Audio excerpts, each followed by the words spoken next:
This is starting to feel real, doesn't it, Muench? I mean, yeah, I like this. Maybe it's like the draft guy in me. I don't know. It's something about seeing boards and rankings and just like looking at it for the first time, seeing Reese up there announcing the picks.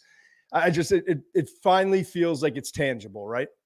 It's so cool just to see the playoff bracket, first time ever. It's in seeing some of these home games. We'll get into it. I'm just super excited that we're finally getting into it and starting to see how this is going to unfold. Yeah, before we get into the minutia and start, and I know you're cynical, Steve. You're gonna have all your theories, and it's gonna stick now. You're gonna drag this show down. I know, but come on. No, I'm joking. Before we do that, though, like let's look at some of these games. Because like that. Looking at this and finally being able to say, okay, whoa, all right, like 12 Boise State, we get that like Cinderella feel. Ohio State in the shoe, right? Yeah. Indiana against Tennessee, like Indiana playing great ball. Like they're not winning. They're absolutely like they're lining up and going every single week, right? And to look at Tennessee and say, like Tennessee could be one of the 3 or 4 best teams in the country if Iamaleava gets things going at quarterback and if they figure some things out and continue to progress, or they could be a really vulnerable team playing in Neyland Stadium that first week against Indiana. That's fascinating to me. Then we got like the Blue Bloods, Alabama going to Austin, Texas. Are you kidding me? Like it's just like if Alabama gets in, that means they've won out, and that means that Jalen Milroe's playing well. And now you got Sark going up against DeBoer in the first year in the postseason with Alabama, and then Notre Dame Penn State's an intriguing matchup. We talked a lot on the show earlier today. Like the Penn State is not at the level of Georgia, and we saw Ohio State or Oregon, but Penn State, like they can hang around. They do a lot of things well, and Notre Dame is one of those teams that I feel like they have not played their best ball necessarily yet. So that's fascinating to me. 2 more things in this intriguing. Something I touched on earlier today, and I was interested to see, and again, this will change, but if it played out like this, what did I say earlier on the show? I said Ohio State. Yes. Semifinal game. In that same bracket. Let's say Ohio State wins the first one, takes care of BYU. Tennessee, let's say wins. We'll go with the chalk. Tennessee wins. Oregon wins. And now all of a sudden we could have the third matchup between Oregon, Ohio State.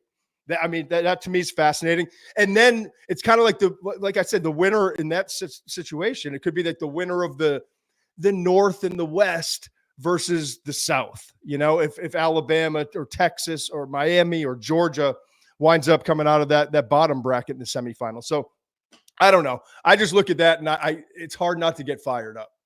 Yeah, it's great. I mean, you look at the stadiums, that first round, those stadiums you're talking about. Like how about Happy Valley, like a night game, a whiteout, with Notre Dame coming in. I don't know.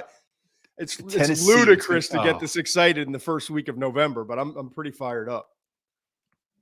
Yeah, it's the first time we're seeing it, man. And it's setting up exactly. I mean, how long have fans wanted a playoff? And to have all these teams, and who knows what's going to happen? You start looking. I can't wait to start digging in on the matchups and see, does Boise State have a chance in this game? Maybe they do.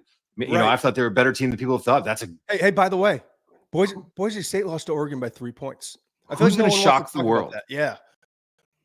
In just one game. Anything can happen in one game. Do I think Boise State's going to go all the way? No, but one game. Mm-hmm. I mean, it's exciting to see. And then it's going to shake up the whole thing. I just love it. It's going to be great. Talking to Thamel today, he's already like, oh, well, we got 12-team playoff for 2 years. Then it's going to be 14. Right. Who knows where we go? It's just. Don't take it away, though. All right. So let's get into kind of the nitty gritty. Just I'll tell you 2 things that jumped out to me that I think meant something tonight. Okay. That could mean something. Because this truly is the first time we've seen the coaches poll, which is garbage. We've seen the AP poll, which is okay. Is okay. Garbage. Not perfect. No poll. This is the one that matters. This is the one that matters. And most importantly, it's the human beings utilizing the tools that they're going to continue to use through this process. And so what stands out to me, 2 things that stand out to me. This committee respects Indiana. Mm-hmm. They do. Yeah. I mean, because if you look at strength of schedule for Indiana is 7. Okay. Indiana comes in at number 8 in this ranking. and would be seated at number 9. But they came in at 8 at ranking. They had the strength of record at 7. And the reason it's strength of record is it's who they've played, and also it's also like what they've done against their opponent, and they've controlled every game. And right. They're showing a lot of respect for Indiana, which is interesting because it leaves, in my opinion, at least, we'll see how it plays out. It leaves open the possibility that Indiana, with like a really close game at Ohio State on November 23rd, right, that maybe they could still wind up getting in as an at-large. I don't know. So something to keep an eye on there. Okay. BYU on the flip side, no respect. None. I mean, don't be fooled by the 4 seed.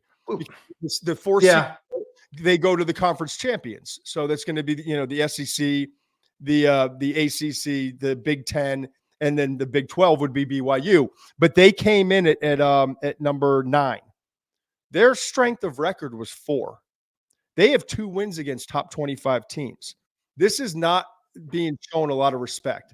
And we'll get into the Big 12 and the implications on that later. But in short, that tells me that the committee has no interest in more than one team being in from the Big 12.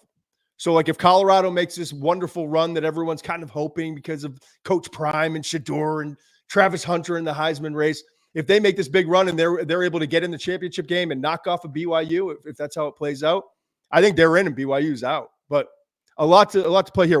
What stood out to you in terms of just purely the rankings, a team maybe that was overly respected or disrespected? So if I'm the committee, let's just play off that a little bit, because I hear what you're saying. BYU has earned it. They deserve to be in. Obviously, if they win their conference championship, it won't even matter. Let's just start playing it out. If you're the committee, are you looking at that and saying, all right, if BYU plays Tennessee tomorrow, who you got? If BYU plays Indiana tomorrow, who you got? And I think BYU's had a great year, but if I'm being honest with myself, they're right where they should be in terms of if you're looking at matchups and how this might play out. The other thing I'll say, and again, record matters, obviously. That would be, let's ask our folks at FanDuel. We had a really good conversation with. That'd be great. Let's talk to FanDuel. I'd love to hear that. Yeah. For Thursday's show. Now that we have these out, that's something we can talk to our folks at FanDuel about. I want to get the odds that they have with BYU against some of those teams. BYU versus Indiana. Like, who would be the favorite, and what would the number be? If they could come up with that, like that would be a lot of fun to play through. Yeah, it'd be great. And maybe I'm wrong. I'd love to see them come back and be like, no, Muench, you're crazy. BYU would actually be favored. Yeah, I'm dying. I would love to say absolutely not, but like, I think Tennessee would be favored over BYU. I don't know who would be. I think Indiana, just a guess, Indiana slight favorite over BYU. Yep. What do you think? That's where I'm at. Okay. And I'm looking. I don't mean to just. So that, I guess that plays to your point. Listen, this is a BYU team that coming into the year. I mean, let's give them some credit. I mean, if you had said at the beginning of the year, the BYU fans, you guys are going to be in the playoff structure. You're gonna get a first round bye. Mm-hmm. I mean, you take that at any time, right? Oh, hell yeah.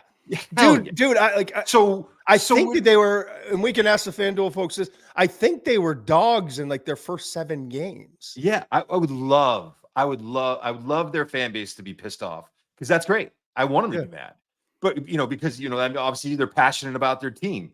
But if we're being somewhat realistic here, not bad BYU. Like, let's kind of be happy about it. The other one I'll tell you, and again, there's a 9-0 Miami team. Come back. Hey. Virginia Tech. No. You're not feeling Miami. Let's just get it on the table right now. I can hear it in your pause. Let's just start doing it though. Like, I love Cam Ward. I love watching him play. Xavier Restrepo is awesome. He is so tough. I'll wait for the but. Here's the but. The but's right here. We're doing the same thing. Texas, Miami. Who you got? Penn State, Miami. Texas. Who you got? Tennessee, Miami. Whoa. Penn State? Penn State, Try to sneak that in. Penn State might be the team that's getting disrespected here, by the way. But go ahead. The hell are you talking about?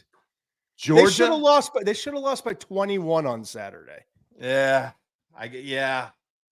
I mean, if you're looking at the final though, and you're looking at that Ohio State team, who is ranked second according to these rankings that just came out, they lost to that team by 7.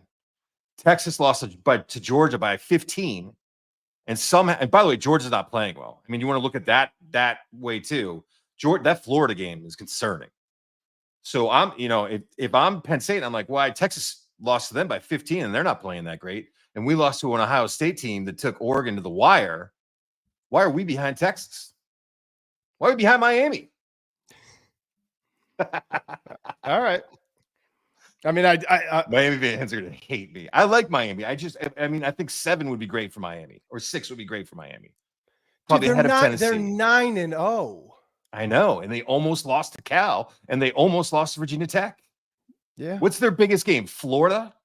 That Florida team was off to a tough start, and then Louisville, and that was a tight game. Louisville just pounded Clemson, but yeah, Louisville's a good team. Well, don't get me started on Clemson now. Soft 9. You said it early on. They were a soft 9. They're a hard 23. They are a hard 23. I feel like we finally got them slotted correctly, right? For your standards. Okay. All right. You came in hot tonight, man. I like this. Let's have some fun with it, right? Like, I mean, I get it. I understand why they did what they did. They played it safe. And I don't think that that's necessarily the wrong move at this point in the process, but it would have been interesting. I would have loved to have seen, and I don't necessarily believe this, but if you put Boise State at like a 10 or a 9, that would have been great to have seen. It made it even closer, because I think Boise State's getting, their schedule is obviously going to make it tough for them. But that Oregon game, man, does that count for? That's got to count for something, right? I mean, and they have one of the most talented players in the country. Their pass rush. In the running back, Ashton Genty, their pass rush is legit. Like, I would have liked to see maybe Boise State move up a little bit, but in my rankings this morning that counted for shit. I had Boise State at 9. Yeah, there we go. Let's go. Yeah, I mean, it doesn't matter, because if they got to win out and win the conference championship, and so like they're either in or they're out. There's no like in between. There's no at large, right? Like, please do not let them lose. Yeah, and here's the thing too: if it's not Boise State, who is it? Right. You know what I mean? Like UNLV. I don't know. I think college football should be collectively rooting for Boise State to run this thing out. Yeah. Right? I mean, it's truly. Yeah. Because now, like, you look at that matchup, right? Boise State 12 versus Ohio State 3, right? Right up at the top, top left of this graphic. There's something intriguing about, maybe it's the history, maybe it's the giant killers. Yeah. Yeah. Maybe it's the Oklahoma win, and the upset. Maybe it's the Statue of Liberty. Like, I don't know what it is, but I look at that and it's not gross. No, it's not like a throwout game. Like, all right, well, the other 3 games are good, so it'll be a good first round. If we ask FanDuel, they might be like, yeah, it could be gross. No, I think FanDuel would tell us it's like, what do you think? Guess it. And we'll ask them too. Guess it right now. 10. I'm going 12.5. Yeah, I'll see. I mean, 15. Okay. Well, that's pretty big for a playoff game. It is. But I still look at that and I'm like, it's like a 12-5 in the March Madness. It's like there's a shot. Like, this happens more than you think. I don't know. Like, there's something about Boise State that gives me hope, and there's some interest. Plus, you've got a Heisman finalist in Ashton Genty, who's speaking of what we do, like NFL scouts, to be able to see like the linebackers we talked about today, that defensive front, like, that's and now it was Caleb Downs versus Genty 1-on-1. Like, think about the running back talent in that game. You get Travion Henderson, Quinshawn Judkins, Ashton Genty. I mean, just studs everywhere. All right, we're getting carried away, but I think the point is there that college football as a whole should be polling for Boise State to be that the other from the non-power 4. Okay, couple other directions I want to go with this thing. Pete Thamel made a really good point, right, on our show earlier today, that it so much of this is driven by the SEC and Big Ten, and understandably, right? Can't complain about that. We'll get to ACC and circle back on Big 12 in a second. But the SEC, I want to look at this. I guess as we were going, the Reese came out and it was started with 25 and worked his way up. And at this point, I don't know, maybe it's just me, but you kind of get clouded. It's like you got A&M's got 2 losses now. LSU's got 2 losses now. Ole Miss has got 2 losses. And you kind of push them out of the, you like push them aside mentally. And you just start focusing on the other SEC teams, right? Like we're all focused on the Georgias and the Texases and Alabama and so you kind of get focused in Tennessee. But then you take a step back and you're like, this is either going to be like cannibalism or it's going to be a wild fun ride at the end. Because my opinion's this. It's still the best conference in college football.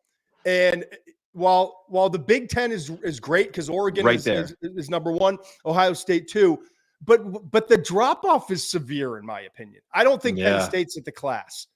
And maybe we're gonna ask FanDuel. FanDuel's gonna stop sponsoring us because we're gonna come in with 97 requests this week. Right. But like Indiana and Penn State, how many times would those teams be in? How many games would those teams be favored? Like when you get down to LSU and A&M and Alabama and Ole Miss, like what I mean? Carolina, that's a team that. You know what I mean? So so here I'm gonna plant my flag today. I want a minimum of 5 SEC teams in, but I know I'm probably not going to get that. I demand a minimum of 4 SEC teams. Demand it, Steve. I love it. How can you get 4 here? And I'm looking at A&M and saying, well, 10 days ago, 5 days ago, we were like, A&M's a top 10 team. Yeah. LSU for the first half of that A&M game, we're like, Nussmeier, top 5 pick. LSU's rolling, Right. So just because they have to play each other and there's all these teams are so good, I don't think we should have to punish them for it. So here's my point on all this. Is the goal still to get the best teams in? I mean, are we still? Yes. That's what we're doing. Yes. So I understand record. I understand. Try playing that schedule. And again, no offense to BYU, who has had a great year, and no offense to Miami, but go play that schedule. My favorite thing in the college football meetings, we'd have these meetings for ESPN every summer. And inevitably we would get down to like the BCS or the college football playoff. And it would always, it would start off like so friendly, and whoever was representing the BCS or whoever was representing the college football playoff, like these nice men who are working hard and trying to pull these committees together and do the right thing.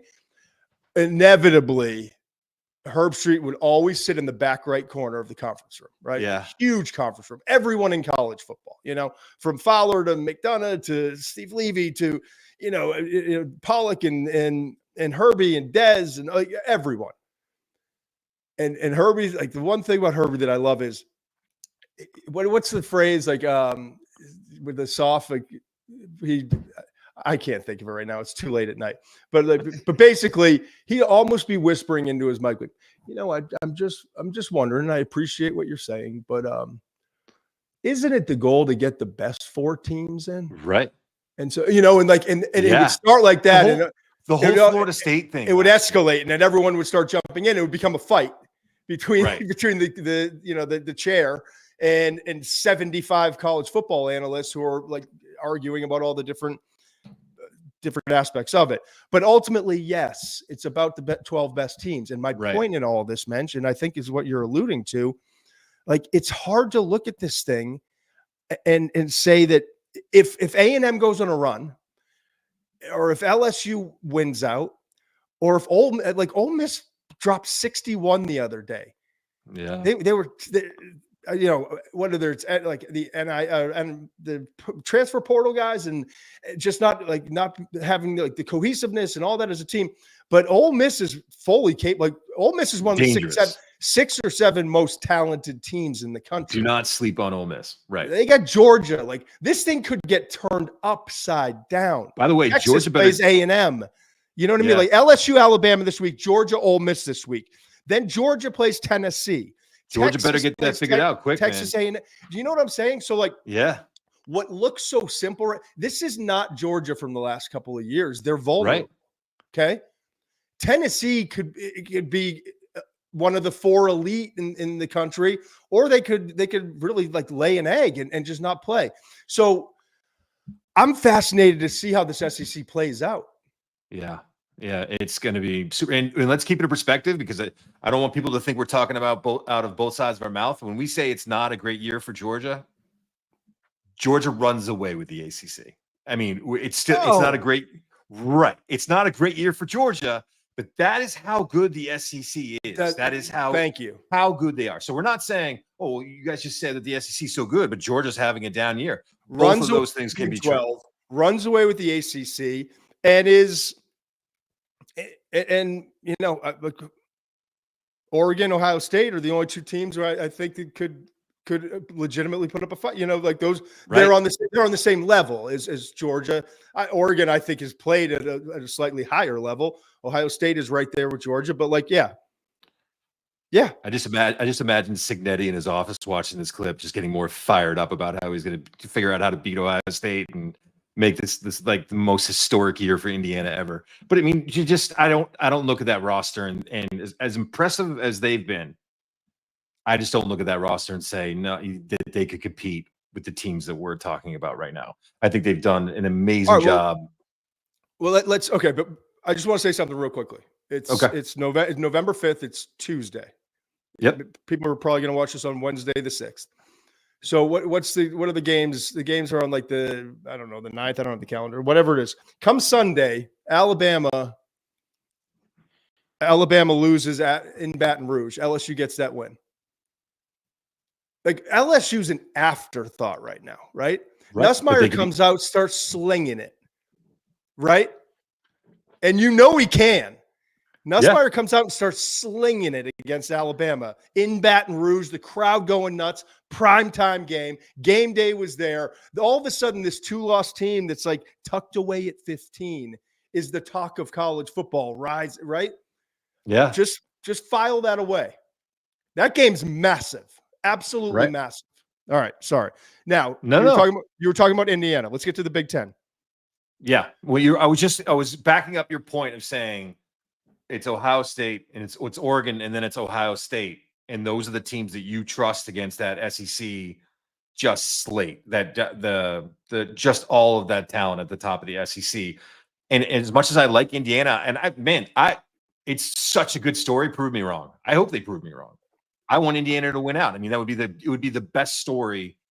Actually, I don't want to say that because I want to see that Ohio State, Oregon again. But I think it's a great story what Indiana has done. But I just don't think they're on that level of a team that you think is going to beat Georgia consistently. The beauty is unlike Boise State, although we shouldn't say that because Boise State hung tough with Oregon, but unlike maybe Miami, unlike BYU, we're gonna find out. Yeah, and we're gonna find out on November 23rd. Yeah, listen, we're gonna find out. We will. I will say this too. Don't sleep on that ACC championship game, man. I could see SMU giving Miami everything they want and more. That's a game that. What happens if Miami loses in the ACC championship? Now what? Now you got to get 2 teams from the ACC in, and that you want to talk about throwing a wrench in it. Well, here's what's really fucked. You ready? I don't Seriously. know. Miami wins impressively down the stretch against not a whole lot. Right. Gets knocked off by SMU, a 1-loss SMU team that's been really good and really impressive all year.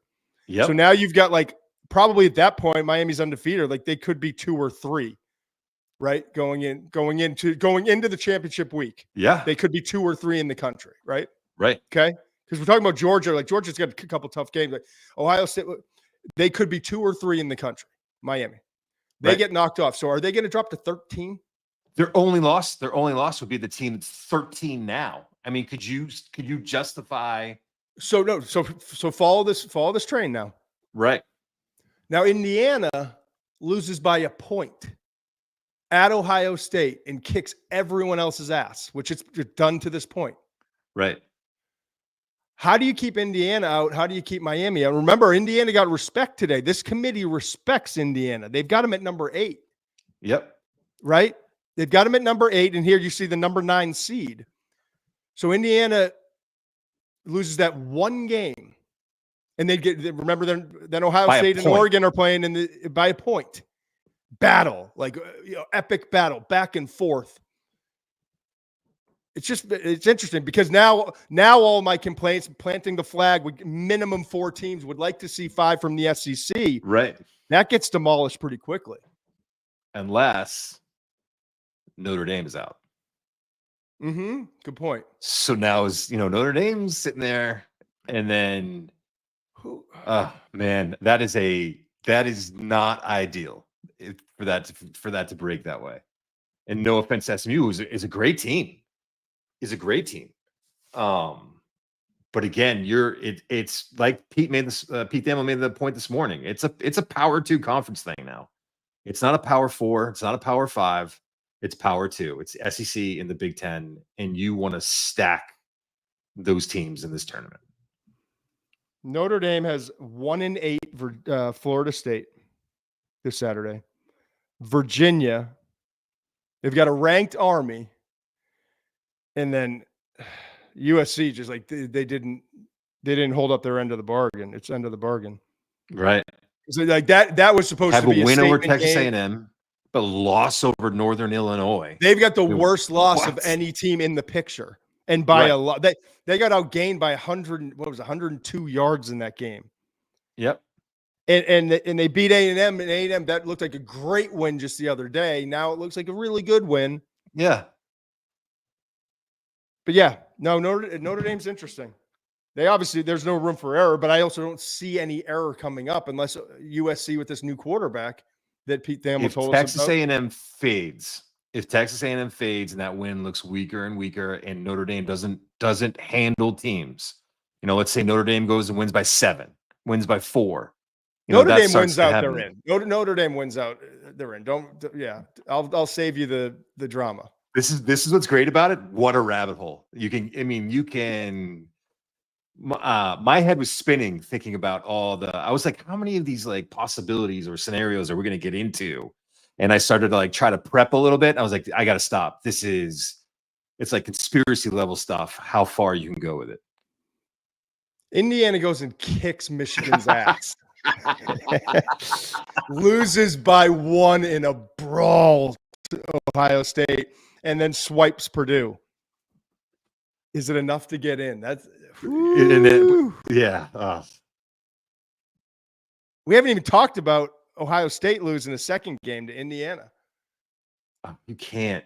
So if they lose to an undefeated Indiana team, right? And they don't go to they still have to be in, I think. Yeah, they'd have, because they're one of the best. Well, they'd have 2 losses against teams that are combined 24-0 going into championship week. Yeah, exactly. Yeah. They still have to be in my opinion. This is fun, man. Should throw up that graphic one more time, please. Great. I'm getting bossy. How about I'm looking at this. Texas, Miami. Cam Ward, Quinn Ewers, if Texas were to win that first one. Oh, yeah. Oregon, Tennessee. I'd love to see that game. That'd be a great game. That defensive line may be the most equipped in the country to mess around with Dylan Gabriel and his buds. You know what I mean? Yeah. Oh my goodness, yeah. That's a fun team, man. That's just a fun team. You want them to show up. You want them to play well, but the talent, the potential is so high. And then I just can't get out of my head the semifinal matchup of Ohio State, Oregon, third go around. It wouldn't play out this way because then Oregon would have won twice for this to happen. But if you just flip-flopped it and Ohio State won in the Big Ten championship, now it's 1-1. It's the death match, round 3. And then, pick your poison. You want Alabama versus Georgia. You want Texas versus Georgia. Shoot, you want Miami versus Georgia. Have some fun with if Miami's still rolling at that point, this is going to be awesome. All right. Awesome. Yeah. I had fun. I don't even want it to end. But yeah, bud, this is great. We got another show coming up Thursday. FanDuel, get ready. We apologize. We're new on the scene.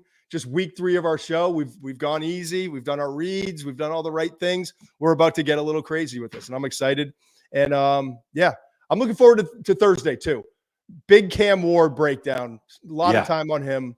We've got our that's my guys that we do every single week on Thursdays.